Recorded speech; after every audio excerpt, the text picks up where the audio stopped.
Yes, we have the original studio Multitracks for Pretty Young Thing. This song, I think, this is just my opinion, but the arranging, the way Michael does his rangy and super free improvisations, the songwriting, the melody, I think that this song laid the foundation for bands like Maroon 5 and a lot of what Bruno Mars does. And I don't know, there may be some arguments against that, and probably valid ones, but I really feel like this vibe set the stage for so much of what we're hearing today. And I'm super excited because in these multitracks, there are quite a bit of doubles that we don't hear at all, or alternate takes that we don't hear at all in the studio mix. And there's also this vocal track that starts as the same as the lead track, but then towards the end, it totally diverges. And there's all sorts of these improvs and noises and cool things that I'd never heard before, and you wouldn't unless you had this session. I absolutely love doing videos like this because having a singing channel, I really feel like there's no better way to learn about your own voice than studying great vocalists in contexts where you can hear the rawness. So much music that we consume consists of highly produced material where everything's sort of covered up. So to hear the vulnerability, to hear things without effects, without the masking of other instruments in the arrangement is super valuable to your own pursuits as a vocalist. If you'd like more help with your voice, or maybe you're just starting to learn how to sing, you'd like some help, click the link below and join my free voice course. I'll help you with lots of little details that'll help you get started in the right direction. All right, let's do this. As has become tradition, let's explore the music a little bit before we dive into the vocals. I love the very acoustic nature of the kit, the primary kit. I mean, you hear the bleed. This is an acoustic performance, and a lot of Michael Jackson stuff, particularly later stuff, you don't get this. It warms me to have the the acoustic drum presence. What a great, simple groove. More percussion here. There's those claps.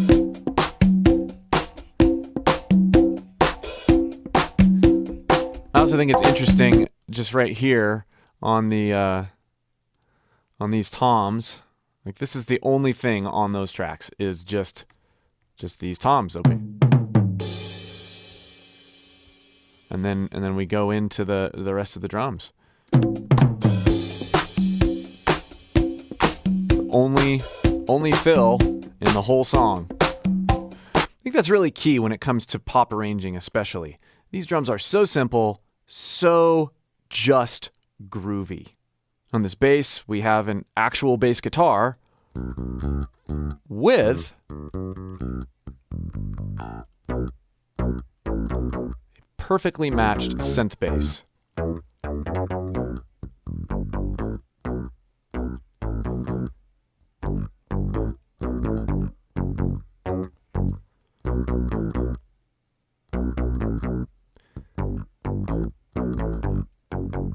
Thing is here, you can tell they're different performances. And what I love about arranging like this is that there's this balance that the artists have to create, and that because these are performed and not programmed, even though one's, played on an acoustic electric instrument and the other one is on, a keyboard, you really have to know the line. And you really have to know how to complement the other line that you're playing with, especially in something like this where it's filling the same role in the same space. And each instrument is playing off of one another to provide something that sounds like one unit. I never would have guessed that this bass sound was the product of two different performances. Some amazing guitar.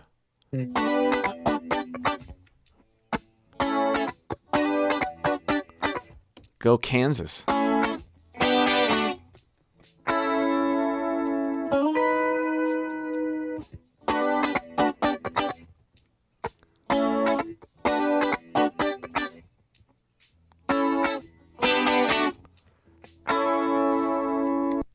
really like the digging in to some of those chords.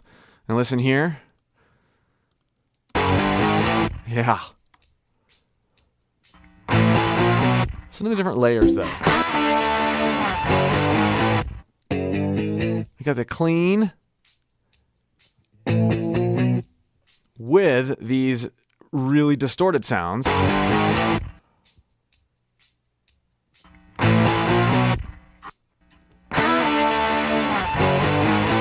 Realizing this is a big deal.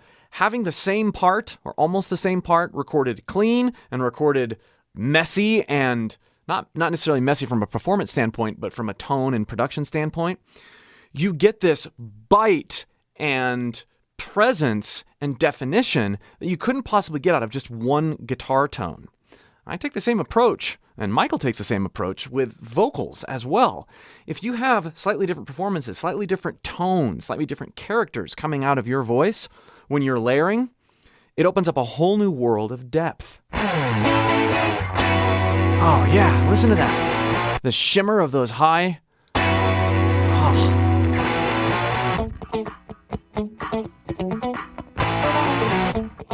So cool.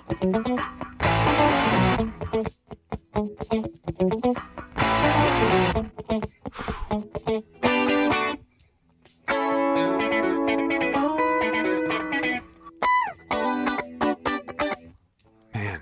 And then here again.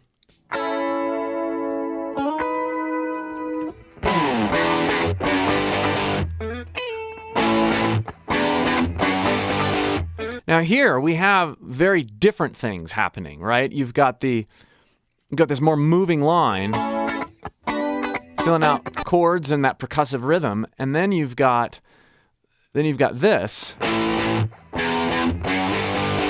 which is a riff in and of itself, and they're complementary of each other. We're not just playing the same thing anymore. So having that delineation earlier in the song where you've got things played the same way with different tones versus very different parts using those same different tones, it's just part of how these genius arrangements unfold. And we would do a lot to learn from these types of things. It's sort of like composers from way back when, where they're extrapolating upon a theme. They might bring in a particular sound, a particular instrument, a particular melody in one way at the beginning of a piece, and then by the end, there's the perfect blend of familiarity and newness to keep things fresh and string the listener along, giving them exactly what they don't even know they want.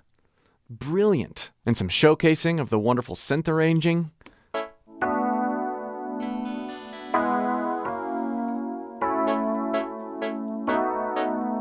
Filling little holes.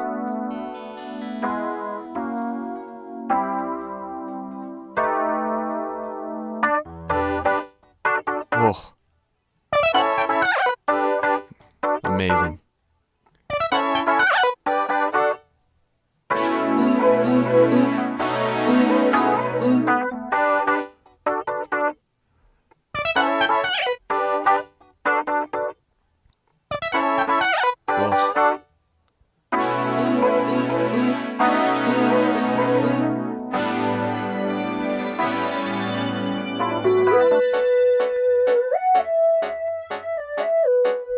You hear all the mini conversations happening just within the context of the synths?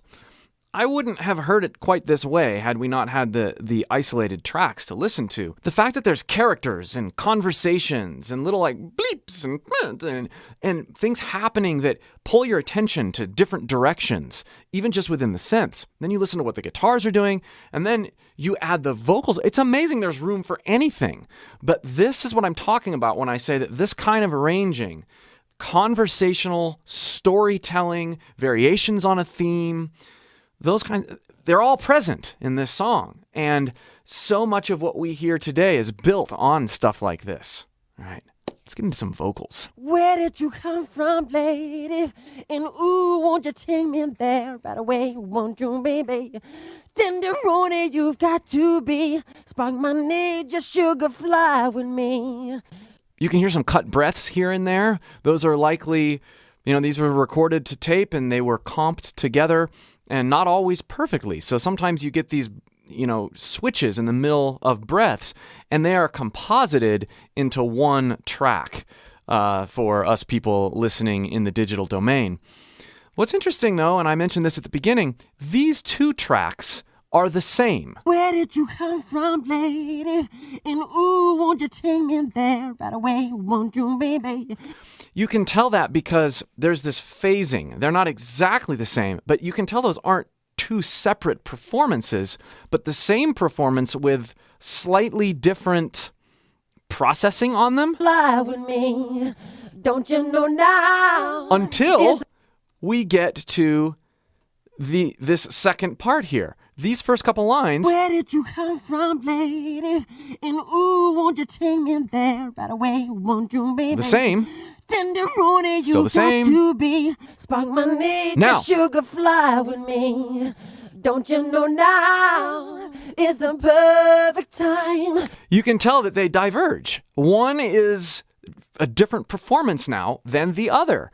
And you can see as we go towards the end of the song, they become completely different. There are little sections where they're the same.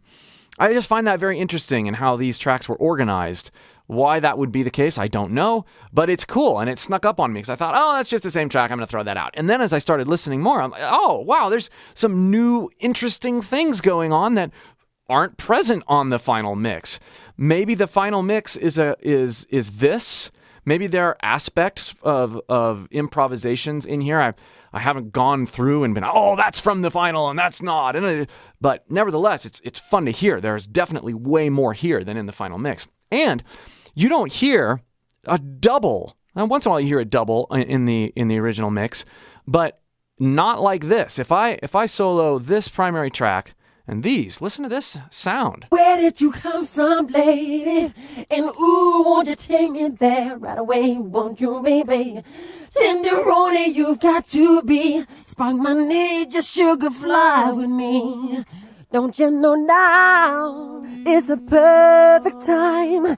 We can make it right if the city lights in the night. Is the love and pain? Let me take you to the max. I want to love you. Pretty young thing, you need some loving. To the loving care, I'll take you there. Yeah. Ooh, I want to love you. Pretty young thing, you need some loving. So the variance that we're hearing is a huge departure from what we hear on the studio mix, in that, we've got EQ'd and compressed and placed with reverb just right, and it's this composited take. And here we've got this looser possibility camp. I don't know any other way to describe it. It's so fun to hear this stuff. And it gets even more fun as we go to the end of the vocals and we hear Michael just cutting loose in all sorts of different directions. More to come. Listen to these background vocals here. My babe, my babe. Headphone bleed. My babe, my babe. What a line. And I love hearing headphone bleed because I think we obsess in our recordings over like, oh yeah, I better not use those headphones because I'll get too much headphone bleed in the mic or whatever. In all the multi-tracks I've ever heard, the vocals have a good degree of headphone bleed. Whatever makes you comfortable. I like open ear, semi-open anyway, like these, so you can hear what's in the room. It doesn't matter so much that they bleed into the mic, especially if you're comfortable. And here's some more background vocals that are just amazing. P.Y.T. And if we just throw all of these on with these improvs brought up for this section, minus this track, because for this particular section, it mirrors this track. But let's listen here. This is fun. P.Y.T. Pretty young thing, you need some loving. To the loving care, and I'll take you there. The different timing Yeah. there. So cool. Listen again without me talking over it. And I'll take you there. Yeah. Ooh, I want to love you. P.Y.T. Pretty young thing, I need some loving. T.L.C. Yeah, listen here. Listen. Hey, I meant to nana. I'm into Nana. Unfinished stuff, right? These could be demo vocals. I need some love, then the love and care, and I'll take you there, take you there. Anywhere Yes, I you wanna will. go. Ooh, Oh, yeah. Cool. nothing can stop this burning desire. Yeah, you need some loving. Listen to this low voice in there. Anywhere you wanna go. Yeah, you need some loving. It's cool. Now, I want to give you the opportunity to listen out in isolation to some of these improvs that Michael does towards the end. Some of them you're going to recognize, some of them you're going to not. But it's really interesting to just sort of try to get into his mind space as he's performing. You know, if you're performing yourself, this can be very meaningful because you can tell that he's just sort of losing himself in the rhythm and the performance, in something that maybe doesn't even have anything to do with exactly what he's singing about, but it's really profound to hear, you know, especially in the context, you know, you hear the headphone bleed and you hear him moving around a little bit. So cool. I'm also going to include some of these vocoder tracks because I think it provides some interesting context to the organic nature of his improvs here towards the end. So here is the first take that we have with the improvs, and then we'll go back and we'll listen to some of the other take. Pretty young thing, you need some loving, some loving care, and I'll dig you there, dig you there, dig you there. I want to love you, pretty young thing, you need some loving, and the loving care, and I'll take you there. You hear how much of the room you hear when he really starts opening up his vocals? It's also very surprising to me every single time. I've heard dozens and dozens of Michael Jackson isolated tracks, but how dull the mic sounds, right? I mean, he's likely singing into a dynamic mic, an SM7, SM7B, or some variant of that. And it just shows you, like, I mean, great mics are really fun to sing into, but some of the best musical moments ever were done on very basic equipment. Dig you there. Woo! Woo! P.Y.T. Oh, baby. Oh, baby. Oh, darling. Tender there. Ooh. You know, I think it would be real nice if P.Y.T. you and I could, just get together. You're such a P.Y.T. to me. Pretty young thing. Oh, baby. Oh, baby. Oh, darling. Hear the different microphone proximity too. Like he backs away from the mic, he leans into the mic, especially when he's doing that sort of narrator thing. But also he's so rhythmic, even in that sort of casual conversation thing. He can't get away from being that rhythm performer guy. Oh, baby. You and me. Oh, really leaning in there. Ooh. I just want to love you. You know, it's. P.Y.T. I give you all that I got. It's such a pretty young thing, you know. TLC. Oh, oh, baby, oh, baby, P.Y.T. oh, darling. Love you. TLC. I give you all that I got. I give you all that I got. It's interesting to juxtapose the talking sections with, and you'll hear it in the next section here. You're such a P.Y. TLC. Yep, there's some. There's this beatboxing stuff coming out, right? Take you there, take you there, take you there. Now he's in a groove. Take you there, take you there. Oh, listen to that sigh right Take there. you there, take you there. Hey! I love that kind of thing. Come on, girl. Oh, P.Y.T. come on, girl. TLC. Come on, girl. Yeah, the inhales and the way he's percussively bringing himself into this next line here. Come on, girl. TLC. Come on. Don't necessarily try to sing along with him, but can you breathe with him?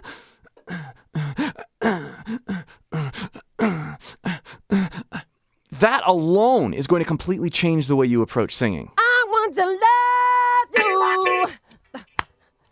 The Get clapping. it on, get it on, girl. Da, da. Get it on, get it on, get it on, get it on, get it on. P.Y.T. I'm just amazed by the many characters of Michael Jackson within a single performance, within just a number of bars. He goes from this, sort of conversational, timid, or maybe not timid, but laid back sounding, and then he kicks it in. There's a confidence factor for sure, but there's also this willingness to go different places in your mind and let those be uncensored when it comes to them coming out your mouth and expressed rhythmically with your body while you're performing. Let's listen to a section of that alternate track where he's in the first track doing the sort of narrative stuff, and it's a whole other world. Woo! Woo! P.Y.T. Take you there, take you there. Yes, I will. Come on, girl. Take you there. Woo! I want to love you. P.Y.T. Pretty young Could I, thing. just You need some get together? loving. And the Such loving P.Y.T. girl. And to I'll me. take you Pretty young there. thing. Oh, baby. Oh, baby. Oh, darling. P.Y.T. Oh, baby. T.L.C. Take you there, and I'll take you there. Go with me, go with me. I just want to Come love on, you, girl. It's, Come on, girl. I give you all that I got. girl. It's Come on, girl. such a pretty young thing, TLC.